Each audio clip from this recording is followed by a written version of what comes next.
You want your garage back, old man? Come inside and take it. Brandon Harrington stood in the middle of my garage with a pair of bolt cutters hanging from one hand. Behind him, two of his friends held their phones upright, recording everything. The padlock from my side door lay broken on the concrete floor. My father's tools had been pulled from their drawers. A storage cabinet stood open, and the security camera above the workbench had been smashed until its lens pointed toward the wall. Brandon smiled when he saw me. He wore a fitted black training shirt with the logo of his martial arts academy across the chest. His social media followers knew him as a regional black belt, fitness influencer, and self-defense expert. At that moment, he looked less like an instructor and more like a burglar who expected applause. His mother, Monica Harrington, stood outside the garage with her phone raised. "Ethan," she called, "do not make this worse." I looked at the cut lock. My garage was broken into. We entered because of a community safety concern. "You don't have authority to enter my property." Brandon stepped closer. "You hide behind cameras and lawyers. Let's settle it like men." I did not move. I could see the red light on his phone. He was live streaming. That was the purpose of the entire scene. They wanted me angry. They wanted me to touch him. They wanted a video they could show the HOA, the police, and the county planning office. Brandon shoved my shoulder. I stepped back. He laughed. Then his elbow struck a wooden shelf beside him. A framed photograph fell to the floor. The glass cracked. Brandon looked down. The picture showed 12 men in faded combat uniforms standing in front of a gray aircraft.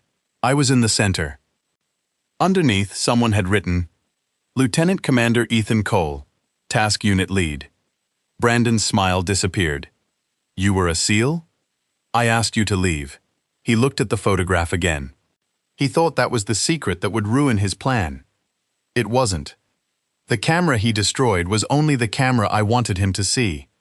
The old wall clock above his head was still recording every word. 3 months earlier, I returned to the house where I grew up.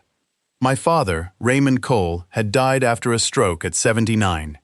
He spent 40 years repairing farm equipment, delivery trucks, and anything else the people in our county could not afford to replace. His garage was more than a workshop. It was where I learned how to hold a wrench, how to listen to an engine, and how to finish a job even when nobody was watching. After I joined the Navy, I came home less often than I should have. My father never complained. He sent short letters instead. "The weather's bad. Mrs. Parker's tractor finally died. Your old Jeep still needs work." The Jeep sat in the garage when I returned. It was a faded military green CJ that my father bought when I was 17. We planned to rebuild it together after I retired. Life kept delaying that plan. Then time ended it. On the workbench, I found his restoration notebook. Every repair had been written in careful block letters. Brakes, wiring, fuel system, body panels. On the final page he had written, "When Ethan comes home, we'll finish this together." I sat on the garage floor for a long time with that notebook in my hands. I had spent most of my adult life walking into dangerous places with highly trained men. But grief was different. There was no mission plan for an empty house, no procedure for opening a drawer and finding your father's gloves. I decided not to sell. I would restore the Jeep. I would repair the house. And I would keep the garage exactly what my father intended it to be, a private place where useful things were given another chance. The Harrington family lived next door. Their property was nearly twice the size of mine. Their house had stone columns, a swimming pool, and a circular driveway filled with luxury vehicles. On my third morning home, a contractor's truck rolled down my side driveway without asking. 2 workers stepped out and began measuring the fence beside my garage. I walked outside. "Can I help you?" One worker checked a clipboard. "We're marking access for the Harrington Garage project." "This is my driveway." He looked confused. "We were told it was shared." That was the first lie. It would not be the last. Monica Harrington appeared 20 minutes after I told the contractors to leave. She walked across the lawn in designer sandals, carrying a white folder stamped with the HOA logo. "Ethan," she said, We should clear up this misunderstanding. There's no misunderstanding. Your contractors entered my driveway.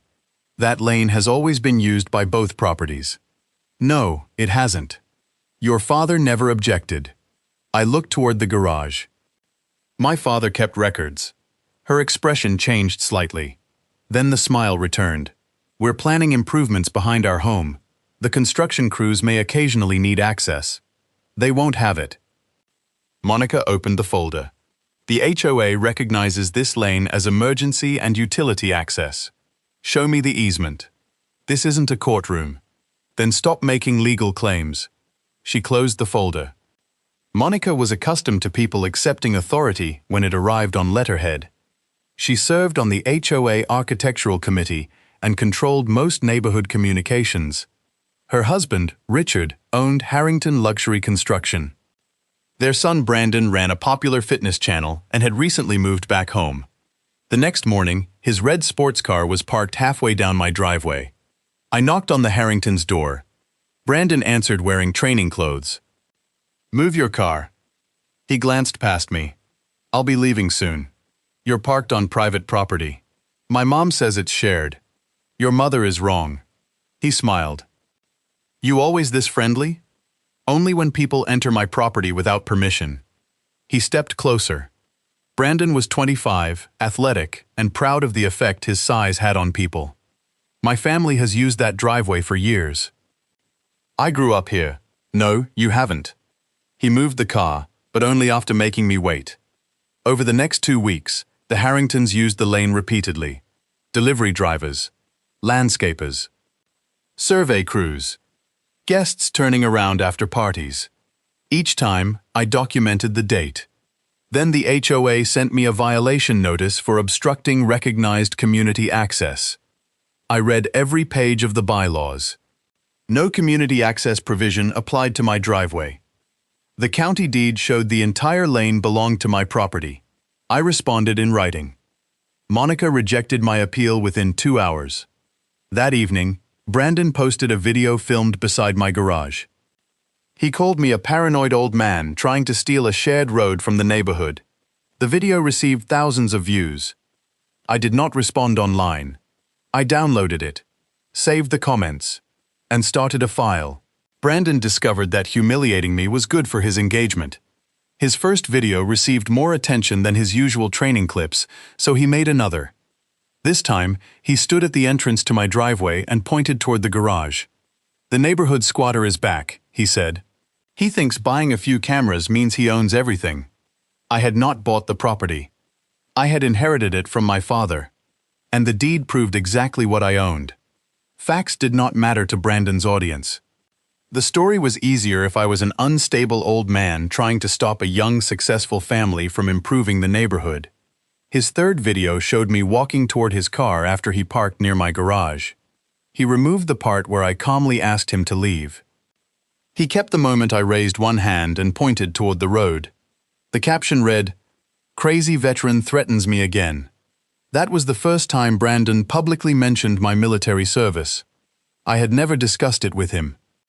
Monica had likely searched my name and found basic records showing I had served in the Navy. She did not know the details. That uncertainty helped her. She could describe me as a damaged veteran without risking facts. Anonymous complaints soon appeared in the HOA system. One claimed I stored weapons in the garage. Another said I operated an illegal repair business. A third alleged that my cameras recorded children. The cameras covered only my doors, windows, and driveway. I replied with photographs and cited the relevant bylaws. Monica responded by demanding an interior inspection. I refused. Then Brandon drove within inches of me while I was moving a toolbox across the driveway. He stopped suddenly, leaned out of the window, and laughed. "You should be more careful." I recorded that. He looked at the visible camera above the garage. Maybe that camera won't always be there. He drove away. The camera captured his words clearly. That night, I copied the footage to 3 separate drives. I also installed 2 additional cameras. One was hidden inside an old wall clock. The other was mounted behind the Jeep's rearview mirror. My father had taught me that when one bolt failed, another should already be carrying the load. The same principle applied to evidence. The next morning, I found orange construction markers running along the edge of my driveway. Someone had marked a route from the Harrington property to the road. The line passed directly beside my garage. That was when I realized this was no longer about convenience. They were preparing to build something, and they needed my land to do it. The county planning website showed a new permit application under Richard Harrington's name. The project included a 6-car garage, a guest apartment, and a private fitness studio behind the main house. The drawings looked impressive. Glass doors, stone walls, climate-controlled storage, a circular vehicle court. But the proposed construction area had no legal access from the Harrington driveway. Their main entrance was too narrow for concrete trucks and excavation equipment. The plans solved that problem by labeling my side driveway Existing Shared Service Easement. There was no shared easement. I printed the application and compared it to my deed. The signature page included a statement from an adjacent property representative confirming access. The signature looked like my father's name, Raymond Cole. But my father had died 8 months before the document was filed. The signature was a forgery. I contacted a land use attorney named Sarah Mercer. She reviewed the deed, the permit application, the HOA notices, and Brandon's videos. This is not a neighbor dispute, she said. They're trying to create a legal record. For access? If they can show continuous use, HOA recognition, and apparent owner consent, they may try to argue an easement exists. My father never consented. Then we prove it. We hired a licensed surveyor. He located the original markers and confirmed that every inch of the driveway belonged to me. Sarah filed an objection with the county and requested preservation of the permit records. Then we visited a retired contractor who had worked for my father. He remembered Richard Harrington asking to use the driveway several years earlier. My father had refused in writing. The contractor still had a copy of the letter. It said, "No present or future use of the Cole driveway is granted to the Harrington property." That document destroyed the idea of historical consent. But Sarah advised me not to reveal everything yet. We need to know how far they're willing to go. 2 days later, Monica sent another inspection demand. She claimed my garage contained hazardous materials and unauthorized military equipment. At the bottom of the letter, she warned that failure to cooperate could lead to emergency entry. I showed it to Sarah. She's preparing justification. For entering the garage? Or for claiming you are dangerous when you resist? I looked toward the wall clock camera. Then we let them explain the plan in their own words. Sarah studied me. "You think they'll come inside?" "I think Brandon already told me the camera might disappear." I did not turn the garage into a trap. I turned it into a witness. The visible camera remained above the workbench. Anyone entering would see it immediately. The wall clock camera faced the side door and recorded both audio and video. The Jeep camera covered the center of the garage. A small backup recorder sat inside my father's red tool chest. I photographed every shelf, drawer, and tool before leaving the house each day. Sarah sent Monica and Richard a formal no trespass notice. The letter stated clearly that neither the Harrington family, their contractors, nor the HOA had permission to enter my property. Copies went to the county, the sheriff's department, and the HOA board. Monica responded within an hour. She accused me of obstructing safety inspections. Sarah replied with one sentence. "Identify the legal authority permitting entry." Monica did not answer. Instead, Brandon intensified his videos. He stood near my gate and told his followers that I was hiding dangerous equipment. He claimed neighborhood children were at risk. He suggested my cameras proved I had something to hide. During one live stream, Monica's voice could be heard behind him. "Don't say too much yet." Brandon turned and asked, "What should I say?" The video cut off seconds later. I saved it before he deleted it. A few days later, one of Brandon's former friends contacted me. His name was Tyler. He said Brandon had been bragging at the gym about forcing me into a confrontation. According to Tyler, Monica believed that if I touched Brandon on camera, she could seek an emergency protective order. That order might temporarily keep me away from my own garage and driveway. During that time, the Harringtons intended to push their permit through. Tyler sent screenshots from a group chat. One message from Brandon read, "Mom says we just need him to lose it once." Another said, "After that, the road issue takes care of itself." Sarah added the messages to the file. "They're planning to provoke you. I know. Do not be alone with them." I won't be. The next morning, a local hardware store employee called. He knew my father and recognized Brandon. Brandon had purchased bolt cutters, work gloves, and a replacement padlock. When the employee joked about losing a key, Brandon replied, "We're opening something that shouldn't be locked." The employee provided a written statement and a copy of the receipt. I looked at the date. The purchase had been made less than an hour after Monica received the no trespass letter. The next move was coming soon, so I made sure every camera battery was charged. Then I left the garage exactly as it was. The final HOA notice arrived on a Friday. It was marked, "Emergency Safety Inspection, Immediate Compliance Required." Monica claimed the board had received reports of fuel, weapons, electrical hazards, and illegal commercial activity inside my garage. None of the reports identified a witness. None included photographs. None cited a valid bylaw permitting entry. The letter demanded access the following Monday at 10 in the morning. Sarah sent a response rejecting the inspection. She also warned Monica that unauthorized entry would constitute criminal trespass. Monday came. Nobody arrived. Tuesday passed. Then Wednesday. The delay made me more cautious, not less. People who planned lawful inspections arrived with appointments. People planning something else waited until they believed nobody was watching. On Thursday morning, I drove the Jeep's replacement carburetor to a specialist in town. The Jeep remained in the garage. My truck left the driveway. At 10:16, the camera notification appeared on my phone.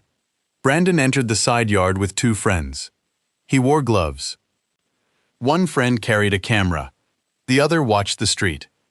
Monica stood near the property line speaking on her phone. Brandon tried the side door.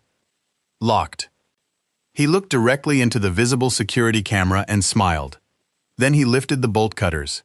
I called the sheriff's non-emergency line and reported an active break-in. Sarah was already driving toward the house. I stayed 5 minutes away. Enough time for the cameras to record their actions.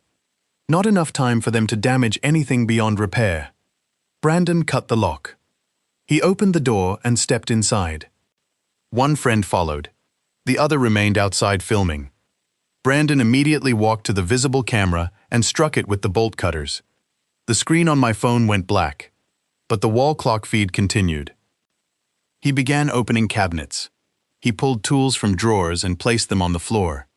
He held up an old military radio and told his live stream viewers it was tactical equipment. It had no battery, no encryption, no operational function. It was something my father bought at an estate sale. Monica entered the garage briefly. Her voice came clearly through the clock camera. "Make sure the place looks disturbed before he gets back." Brandon laughed. "You want me to break something? Nothing expensive. We need evidence he became aggressive. Once he touches me, we call the police?" "Yes." She stepped outside again. That was the sentence Sarah and I had been waiting for. I turned my truck around. By the time I reached the house, Brandon was standing in the middle of my garage, live streaming beneath the clock that had recorded his mother's entire plan. I parked on the road and walked toward the open garage. Monica moved to block the driveway. "This is an HOA inspection." "No, it isn't. You were given notice. You were denied entry in writing." She lifted her phone. "You are behaving aggressively." I'm walking toward my garage. Brandon appeared in the doorway. He held my father's socket wrench in one hand. "Looking for this?" "Put it down and leave." He tossed the wrench onto the concrete. It landed hard enough to damage the chrome. One of his friends laughed. I stopped several feet from the entrance. There were 3 of them inside. Monica outside. At least 4 phones recording. They wanted movement they could edit, a threat they could repeat, a hand on Brandon's shoulder. Anything. I am asking all of you to leave my property. Brandon stepped closer. We're documenting violations. You broke the lock. You denied a lawful inspection. There was no lawful inspection. He raised the bolt cutters. You want to call the cops? They're already coming. That made his friends glance at one another. Brandon did not believe me. You always hide behind someone else. I'm standing right here. Then come inside. I don't need to enter while trespassers are present. He smiled at the live stream. You hear that? He's scared to enter his own garage. Monica said, Brandon, show the camera how threatening he is. That instruction was almost too obvious. Brandon walked down the driveway until he stood directly in front of me. You want your garage back? Yes. Come take it. I asked you to leave. Make me. I'm not touching you. His jaw tightened. That was not the answer he needed. He pushed my left shoulder. I took one step back.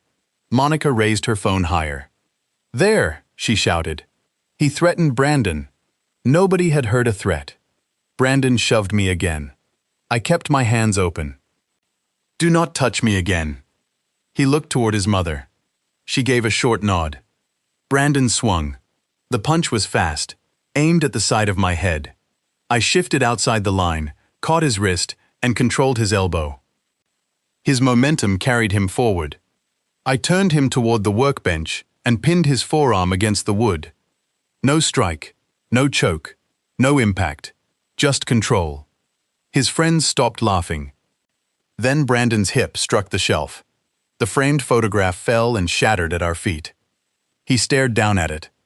And suddenly, the man he thought he had cornered was no longer the man he thought he knew. Brandon stopped resisting for half a second. His eyes moved across the photograph. 12 men stood beneath the wing of a military aircraft. Some wore helmets. Others held their gear. I stood in the center, with one hand resting on the shoulder of the youngest man in the group. The handwritten note beneath the picture identified the date, the training unit, and my rank. Brandon turned his head toward me. You led those men? I trained with them. You were a Navy SEAL? I was. His friend moved closer to the broken frame. That's a SEAL insignia. Brandon's confidence did not disappear completely. Pride rarely leaves that quickly. But uncertainty entered his face. He had built the confrontation around one belief, that I was weaker, slower, and too frightened to resist him. The photograph gave him new information. Instead of using it, he became angrier. You think that makes you special? No. You think you can do whatever you want? This is my garage. He twisted sharply, trying to free his arm. I released him and stepped back. He turned immediately and raised his hands. Monica shouted from outside. He attacked you, Brandon. Her son glanced toward her. That was all the encouragement he needed. He rushed at me again. This time he attempted a body lock. I lowered my weight, redirected his shoulder, and guided him onto the padded mat beside the Jeep. The mat was where my father used to kneel while working beneath the vehicle. Brandon landed on his side, uninjured but shocked. He tried to rise. I controlled his wrist and secured his shoulder. Stop moving. Get off me. Stop resisting. His friend kept filming. The live stream comments moved rapidly across the phone screen. Some viewers demanded that Brandon fight back. Others had already recognized that he started the attack. I kept my voice calm. You entered after receiving written notice. Brandon struggled. You destroyed the camera you saw. He froze. What? The visible camera. His eyes moved toward the broken lens. I looked up at the clock. The one above you recorded everything. Monica's face changed. She stepped into the garage. Turn that off. It has been uploading remotely since you entered. She looked toward Brandon. Get up, we're leaving. Sirens sounded at the end of the street. Brandon stopped moving. I released him and stood. He remained on the floor, staring at the clock. The photograph had revealed who I once was. The camera was about to reveal who they really were. 2 patrol cars stopped in front of the house. Deputy Carla Ruiz entered the driveway first. Her body camera was already recording. Monica hurried toward her. Thank God. This man attacked my son and held him inside the garage. Ruiz looked past her. Brandon was standing now, rubbing his wrist. His friends remained near the workbench. The cut lock lay on the floor. The broken camera hung from its mount. Everyone stay where you are, Ruiz said. Monica pointed at me. He is dangerous. He has military equipment and weapons. What weapons? Ruiz asked. Monica gestured toward the old radio and tool cabinets. I don't know what he keeps here. So you entered without knowing. Monica hesitated. It was an HOA safety inspection. Ruiz looked at the bolt cutters. Who cut the lock? Nobody answered. A second deputy arrived. I handed Ruiz a copy of the no trespass notice and the certified delivery receipt. She read both. Mrs. Harrington, were you given this notice? My attorney will address that. That was not my question. Brandon tried to interrupt. He came at me. Ruiz turned toward him. Did you enter the garage? We had permission from the HOA. The HOA cannot give permission to enter private property. Monica raised her voice. He attacked my son. I pointed toward the wall clock. The incident was recorded. Brandon said, the camera was broken. The camera you broke was visible. The second deputy looked up at the clock. I opened the security application on my phone. The video began with Brandon approaching the locked door. They watched him cut the lock, smash the camera, search the cabinets, move tools. Then Monica entered the garage. Her voice came through clearly. Make sure the place looks disturbed before he gets back. Nobody spoke. The next recording played. Brandon asked, once he touches me, we call the police? Monica answered, yes.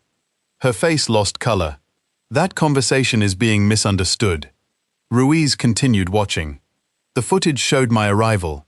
3 requests for them to leave. 2 shoves. The first punch. The controlled restraint. The release. The second attack. The final takedown. At no point did I strike Brandon. Ruiz closed the application. Then she turned toward him. Place your hands behind your back. Monica stepped forward.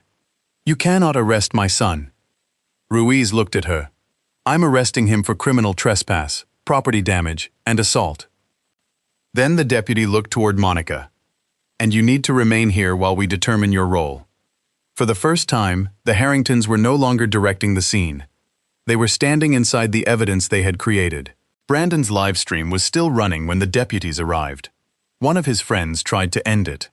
Deputy Ruiz stopped him and secured the phone as evidence. The live stream had captured the confrontation from another angle. More importantly, Brandon's messages appeared briefly on screen when Monica sent him instructions. Sarah arrived while the deputies were interviewing witnesses. She requested that they preserve the phone, the live stream archive, and all communications between Monica and Brandon. A search warrant was obtained 2 days later. The messages filled the final gap in the case. Monica had written, break the visible camera first. Make him come inside. Keep insulting him until he touches you. Once police remove him, we can claim emergency access. Brandon replied, what if he doesn't fight? Monica answered, everyone fights when you embarrass them enough. That sentence explained her entire strategy. She believed pride was predictable. She assumed every man needed to prove himself. She had built the plan around the expectation that I would value winning a fight more than protecting my property. The messages also referred to the garage permit. Richard Harrington wrote in the family group chat, the access issue has to be resolved before the county review. Monica responded, it will be after Monday. The Monday mentioned was the original date of the so-called inspection. Investigators contacted the contractor named in the permit application. He admitted Monica had told him the driveway would become legally available after a safety incident involving the owner. He also confirmed that the supposed signature from my father had been supplied by Richard. The case expanded beyond trespass. County investigators opened inquiries into forged documents, attempted fraud, conspiracy, and false statements in a permit application. The HOA board scheduled an emergency hearing. Monica announced that the meeting would address my violent attack on Brandon. Sarah smiled when she read the notice. She still thinks she can control the room. She has controlled it for years. Then we give the residents the unedited version. We prepared the evidence in order. The deed, the survey, my father's refusal letter, the false permit application, the no trespass notice, the garage footage, the live stream, the family messages, the police report. Sarah placed everything inside a black case. On the night of the meeting, more than 90 residents entered the clubhouse. Monica sat at the front behind a microphone. She believed the meeting would decide whether I belonged in the neighborhood. Instead, it would decide whether she remained on the board. Monica opened the meeting by describing Brandon as a victim. She called the break-in a legitimate safety inspection. She claimed I used military training to attack a young homeowner who was trying to protect the community. Several residents looked toward me. Months of Brandon's videos had prepared them to expect an unstable veteran. Sarah waited until Monica finished. Then she connected her laptop to the projector. The first image showed the county deed. My client owns the entire driveway, side lane, and garage parcel, she said. The next slide showed the survey. No shared easement exists. Then she displayed the permit application. This document claims Raymond Cole authorized access. A photograph of my father appeared beside it. Mr. Cole died 8 months before this signature was filed. The room became quiet. Richard Harrington shifted in his chair. Monica interrupted. That matter is under review. Sarah changed the slide. My father's original letter appeared. No present or future use of the Cole driveway is granted. A retired contractor stood and confirmed he witnessed my father sign it. Then Sarah played the garage footage. The room watched Brandon cut the lock, smash the camera, open drawers, throw tools onto the floor. Monica's recorded voice filled the clubhouse. Make sure the place looks disturbed before he gets back. Several people gasped. The next clip played. Once he touches me, we call the police? Yes. Monica stood. This material was recorded illegally. Sarah replied, it was recorded inside Mr. Cole's private garage during an active trespass. The footage continued. Residents saw me request that everyone leave. They saw Brandon shove me twice. They saw the punch, the controlled takedown, the release. Then Sarah displayed Monica's messages. Break the visible camera first. Keep insulting him until he touches you. The board members stopped looking at me. They looked at Monica. A county inspector entered the clubhouse before the final video ended. He announced that the Harrington construction permit had been suspended. The garage foundation already poured behind their house crossed the approved boundary. The false access claim was under criminal investigation. Monica reached for the microphone. The board secretary removed it from her hand. A motion was made to remove her immediately. The vote was 86-3. Monica lost her position before the meeting ended. The woman who had called me a threat left the clubhouse surrounded by deputies requesting another interview. The Harrington's 6-car garage was never completed. County inspectors ordered the foundation removed because part of it violated setback requirements and depended on access they did not possess. The contractor lost his license temporarily after admitting he proceeded despite unresolved ownership questions. Richard Harrington faced charges for submitting forged documentation and making false statements in a permit application. His company lost 2 major contracts after the investigation became public. Monica was charged with conspiracy, criminal trespass, evidence tampering, and attempted fraud. Her attorney claimed she believed the HOA had inspection authority. The no trespass notice made that argument difficult. So did the message telling Brandon to break the visible camera. Brandon accepted a plea agreement. He pleaded guilty to trespass, property damage, and misdemeanor assault. He received probation, community service, and mandatory anger management classes. He was also ordered to pay for the damaged lock, camera, tools, and shelving. His martial arts academy suspended him. 2 sponsors ended their contracts after the unedited livestream circulated online. For several weeks, Brandon's followers argued that he had been tricked. The full video showed otherwise. He entered. He broke the lock. He attacked first. There was nothing complicated about it. The HOA canceled every violation issued against me. The new board adopted rules preventing interior inspections without consent or legal authority. Members with financial interests in nearby developments were required to disclose them. Security complaints had to include evidence and a named reviewer. The board also issued a formal statement confirming that my driveway was private property. The county installed updated property markers. I added a sign beside the entrance. Private drive, no easement, access by permission only. The sign was not revenge. It was clarity. Monica had relied on confusion. She called trespassing shared access. She called provocation safety. She called a property scheme community improvement. Clear language removed the space where those lies lived. The broken photograph was repaired. I placed it on a higher shelf beside my father's restoration notebook. The picture no longer reminded me only of what I had done in the Navy. It reminded me of what mattered afterward. Restraint, evidence, and knowing that the most important battle is often the one you refuse to fight on someone else's terms.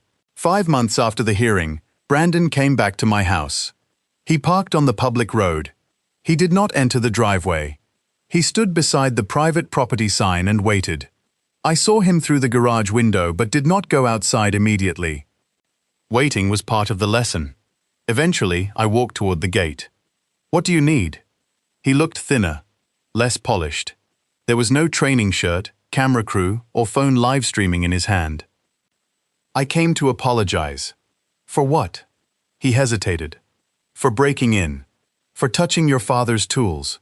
For trying to make you fight me. Why did you do it? My mother said you were dangerous. You believed her. She said the driveway belonged to us. She said you were trying to steal it. What did the deed say? I never looked. That was your first mistake. He nodded. I thought if I could beat you, everyone would know she was right. And if you lost? I didn't think I would. That was honest. He looked toward the garage. My instructor said you could have broken my arm. Yes. Why didn't you? Because stopping you was enough. He rubbed his wrist. The photo scared me. The camera should have. A small smile appeared, then vanished. I deserved that. No, you deserved consequences. Humiliation is different. He looked surprised. I asked whether he had completed his community service. He said he was helping at a youth center, teaching basic fitness under supervision. Are you still teaching martial arts? Not officially. What do you tell the kids? That being stronger doesn't make you right. That's a start. He asked whether I would ever show him the restraint technique I used. Not today. He accepted the answer. Before leaving, he looked at the sign. May I come back another time? You may ask. 2 weeks later, he returned. This time he brought a replacement socket wrench matching the one he damaged. I allowed him into the garage, not because the court required it, because permission freely given meant more than access taken by force. I completed the Jeep 7 months after the break-in. The engine started on the 3rd attempt. It coughed, shook, and filled the garage with the smell of old fuel and fresh paint. Then it settled into a steady idle. For a moment, I could almost hear my father laughing. He would have said the timing was off. He would have found 3 bolts I tightened incorrectly. He would have complained that I spent too much on the seats. That was how he expressed pride. I placed his restoration notebook in the glove compartment. The repaired seal photograph went on the passenger seat for the first drive. Before leaving, I opened the garage doors. Several neighbors had gathered outside. The new HOA president stood near the road. A group of teenagers from the youth center waited beside Brandon. After the investigation, the neighborhood created a monthly repair program. Residents brought broken bicycles, furniture, lawn equipment, and small appliances to my garage. Retired tradespeople volunteered. Young people learned to use tools. Veterans had a place to work without needing to explain why silence sometimes felt easier than conversation. We called it Raymond's Garage. It remained private property. Nobody received a permanent key. Nobody entered without asking. That rule became part of what the place taught. Brandon walked toward the gate and stopped. "May I come in?" I opened it. He helped guide the Jeep out of the garage. The vehicle rolled down the driveway the Harringtons had tried to claim. The county markers remained visible. The private access sign stood beside the road. Nothing about the property had changed. The difference was that everyone finally respected what had always been true. I drove slowly through Cedar Ridge. Neighbors waved. Children followed on bicycles. The old Jeep was loud, imperfect, and finally complete. People often assume the photograph ended the conflict. It did not. The photo made Brandon hesitate. The camera proved the truth. The deed protected the land. And the records exposed the plan. The most important moment was not when I put Brandon on the floor. It was when I chose not to become the violent man Monica needed me to be. She believed anger would defeat evidence. She was wrong. A black belt can win a fight. Money can hire lawyers. An HOA title can frighten neighbors. But none of them can change the name on a valid deed. And none of them can erase a camera they never knew was recording.